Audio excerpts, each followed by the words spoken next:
Good morning/afternoon, everyone. Today, we're talking about something that touches every single one of we don't talk enough about the way we talk to ourselves. Most of us spend our days surrounded by noise podcasts, social media, the expectations of others, to-do lists, meetings, school, family, deadlines. But underneath all of that noise is a voice that never turns off. It's the one inside our heads. And that voice, the one that narrates our failures, whispers judgments about our bodies, calls us names when we are late or forget something important, that voice carries incredible power. It's easy to dismiss it as background noise, but over time, that voice starts to shape how we see ourselves. And how we see ourselves defines how we live, how we love, how we lead, and how we connect. The research is clear: self-talk isn't just a personal development buzzword. It's a fundamental component of self-worth. And self-worth is not self-esteem. Self-worth isn't about thinking you're great at everything or believing you're always right. It's not about pretending you're confident when you're not. Self-worth is the quiet belief that you are enough. That you are worthy of love, belonging, and compassion, even when you mess up, even when you feel broken, even when the world tells you otherwise. And that belief is built or broken by the way we talk to ourselves, especially in the moments when we're most vulnerable. Think about how you talk to yourself when you make a mistake. Maybe you're running late to a meeting, and instead of saying, "It's okay, I'll do better next time," you say, "I'm such an idiot. I can't get my life together." Or maybe you look in the mirror and immediately start picking yourself apart, your body, your skin, your hair. Maybe you failed a test or missed an opportunity, and your first instinct is to tell yourself you're not good enough, that you'll never be successful. These thoughts feel automatic. We don't stop to question them because they feel true. But they're not truth, they're habits. They're neural pathways we've carved out over years of self-criticism, perfectionism, comparison, and shame. What we have to understand is that the brain listens to everything we say, especially the things we say about ourselves. And the body responds accordingly. Chronic negative self-talk increases stress hormones. It can impact our immune system. It can keep us in cycles of anxiety, depression, and even physical exhaustion. It doesn't just affect our mood, it changes our behavior. We avoid risks, shrink from challenges, settle for less than we deserve, and stop showing up fully in our relationships and our work. When we believe we're not enough, we start acting like we're not enough. That's how self-talk shapes self-worth, not in one big moment, but in thousands of small, quiet moments throughout our lives. But here's the part we don't talk about enough: we can change it. That voice in your head? It's not fixed. It's not your personality. It's not your destiny. It's a script. And like any script, it can be rewritten. Not by faking positivity or slapping affirmations over pain, but by practicing a different kind of language, one rooted in honesty and compassion. Often says, "Talk to yourself like you would to someone you love." That's not just a nice quote. It's a practice. It means catching yourself in the act of self-judgment and asking, "Would I say this to my child? My best friend? My partner?" If the answer is no, then it's time to rewrite the script. And let's be honest, rewriting that script is uncomfortable. For some of us, kindness feels foreign. We don't know how to be soft with ourselves because we were taught that softness was weakness. We were raised to believe that being hard on ourselves was how we stayed accountable, how we achieved more. But accountability and shame are not the same thing. You can hold yourself accountable with love. You can say, "I made a mistake," without adding, "because I'm worthless." You can say, "I want to do better," without saying, "because I'm never enough." That shift changes everything. In fact, one of the most courageous things you can do is choose to speak to yourself with compassion. It takes strength to pause and say, "I'm struggling right now, and I deserve grace." It takes resilience to sit with discomfort and not turn it inward as punishment. And it takes daily practice, because this isn't a one-and-done transformation. It's a daily decision to notice the voice, name it, and change it. So what would it look like if, for just 3 days, you spoke to yourself differently? Not perfectly, not constantly, but just with more awareness, more kindness, more patience. Maybe when you wake up in the morning, instead of thinking, "I'm already behind," you say, "I'm allowed to start slowly." Maybe when something doesn't go the way you hoped, you say, "This is hard, and I'm doing my best." Maybe when you catch your reflection in the mirror, you pause and say, "I'm learning to love this version of me." These moments might feel small. But they're not. They're the beginning of something profound. Because every time you choose compassion over criticism, you're not just shifting your mood, you're rebuilding your self-worth. You're telling your brain a new story about who you are. And when you do that consistently, your life begins to change in real, measurable ways. We talk about changing the world, but maybe it starts here. Maybe it starts with how we speak to ourselves in the quiet moments. Maybe the most powerful revolution isn't shouting louder, it's learning to whisper love to ourselves when we need it most. Because how we talk to ourselves becomes how we feel about ourselves. And how we feel about ourselves becomes how we live. So for just 3 days, speak like you matter. Because you do. Shame is one of the most powerful emotions we experience, and yet it's also one of the least talked about, at least in healthy ways. Most of us are taught from a young age how to avoid it, bury it, deny it, or mask it. But we're rarely taught how to work with it. And the truth is, shame doesn't go away just because we pretend it's not there. It doesn't disappear when we ignore it. It grows. It becomes part of our inner dialogue. It seeps into how we see ourselves and how we interpret the world around us. Shame whispers things like, "You're not good enough, you'll never belong, you're a failure," and it convinces us those thoughts are facts. But what if, instead of shaming ourselves when we feel vulnerable, insecure, or imperfect, we paused and replaced that shame with curiosity? It may sound like a small shift, but it's radical. Because shame thrives in silence. Shame thrives in judgment. And curiosity? Curiosity doesn't judge. Curiosity opens a door. It says, "That's interesting. I wonder why I feel this way. What's really going on here?" And that kind of questioning creates space not just for insight, but for healing. Let's look at how this works in everyday life. Imagine you made a mistake at work. Maybe you missed a deadline or got critical feedback. The default response for many people is to spiral, "I'm such a screw-up. I always mess things up. Why can't I just get it right?" That's shame. It's not just about the action, it's about the identity. Shame doesn't say, "You made a mistake." It says, "You are the mistake." Now imagine replacing that reaction with curiosity. Instead of defaulting to self-blame, you ask, "What happened there? Was I overwhelmed? Was I unclear on the expectations? Did I overcommit?" That simple act of questioning brings you out of self-attack and into self-understanding. And when we understand ourselves better, we respond better. We learn. We grow. We don't stay stuck in shame. This doesn't mean we excuse every behavior. Replacing shame with curiosity isn't about letting ourselves off the hook. In fact, it allows us to hold ourselves accountable in a much healthier way. Shame says, "You are wrong." Curiosity says, "Something went wrong. Let's figure it out." That difference matters. Because when we're stuck in shame, we often retreat. We avoid the issue, we disconnect from others, or we try to hide the parts of ourselves we think are unworthy. Curiosity invites us to stay engaged. To stay in the conversation. To stay with ourselves. And it's not just about external events, it applies to our internal world, too.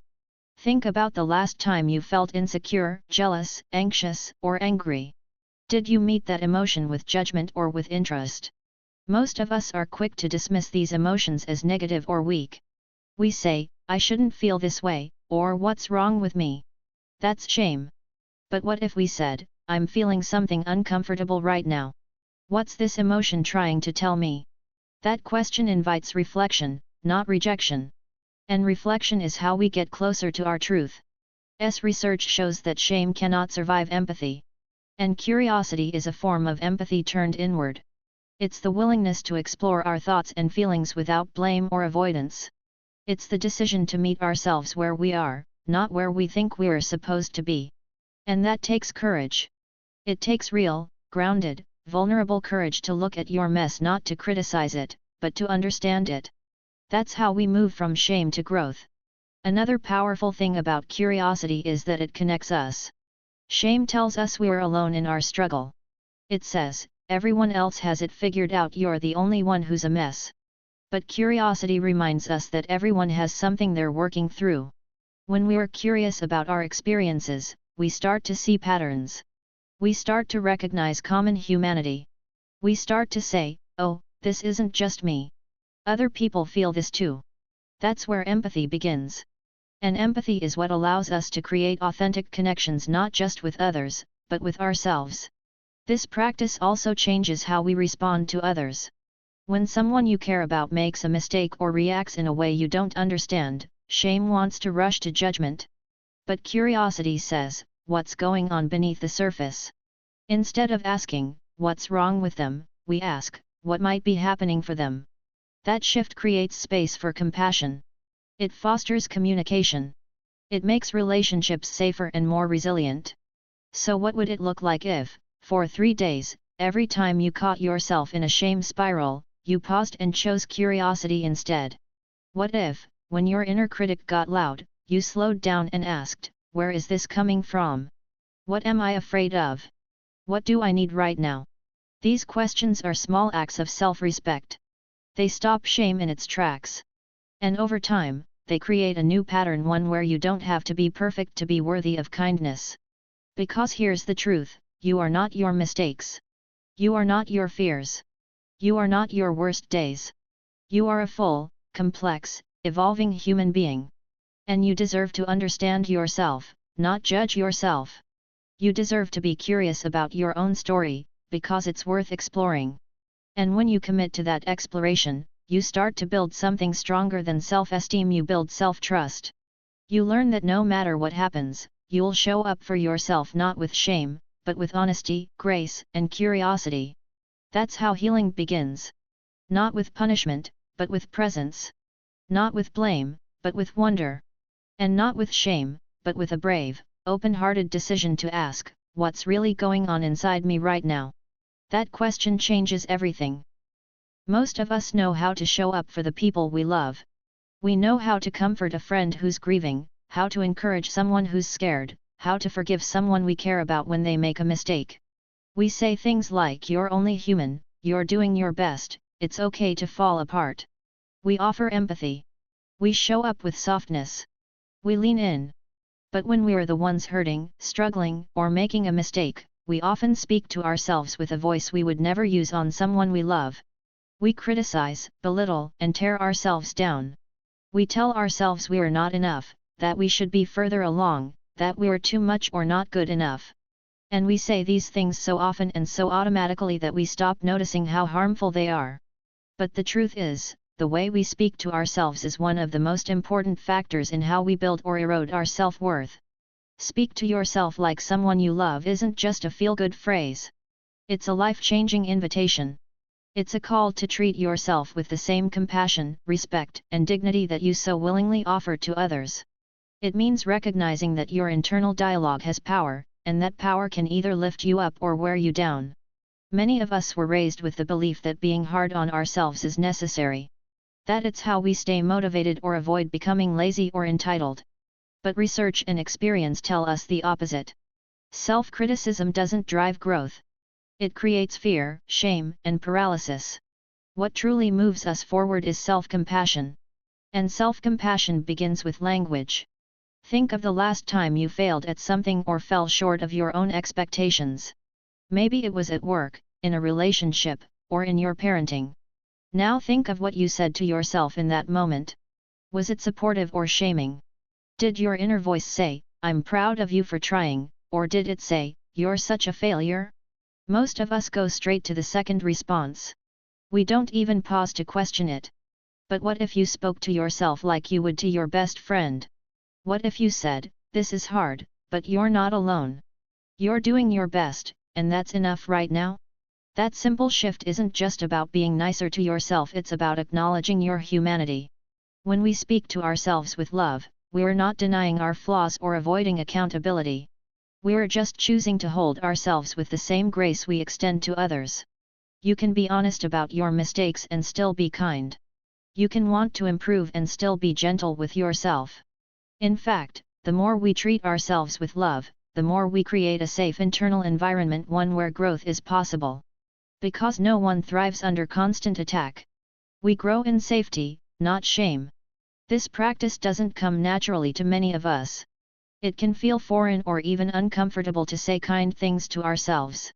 Some of us grew up in environments where love was conditional based on performance, achievement, appearance, or obedience. Some of us internalized messages that we are only worthy when we're perfect, productive, or needed by others. So when we try to offer ourselves love, we may feel resistance. We may hear that old voice say, "You don't deserve it." But that's not your truth, that's your conditioning. And conditioning can be unlearned. Learning to speak to yourself like someone you love takes practice. It starts with awareness. Begin to notice your inner voice, especially in moments of stress, failure, or vulnerability. When you catch yourself being harsh or unkind, pause and ask, "Would I say this to someone I love?" If the answer is no, then it's time to rewrite the message.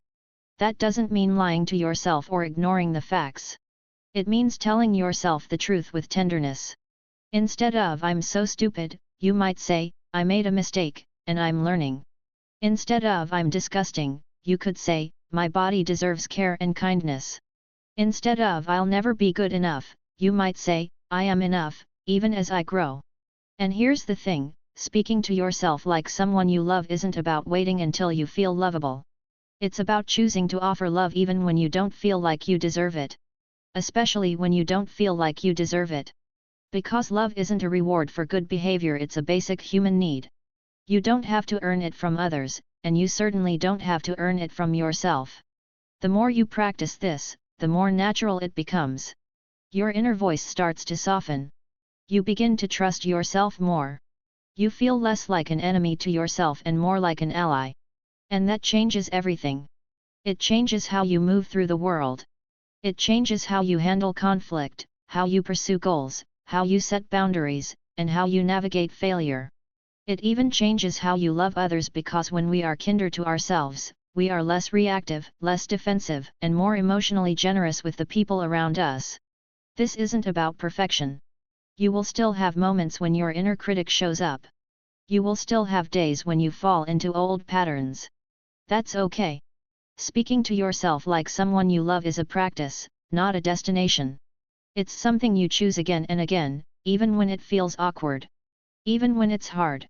And especially when you need it most. Because at the end of the day, the most important relationship you will ever have is the one you have with yourself. And that relationship is built, moment by moment, word by word. So choose words that heal. Choose words that ground. Choose words that remind you of your worth, your courage, and your capacity to grow.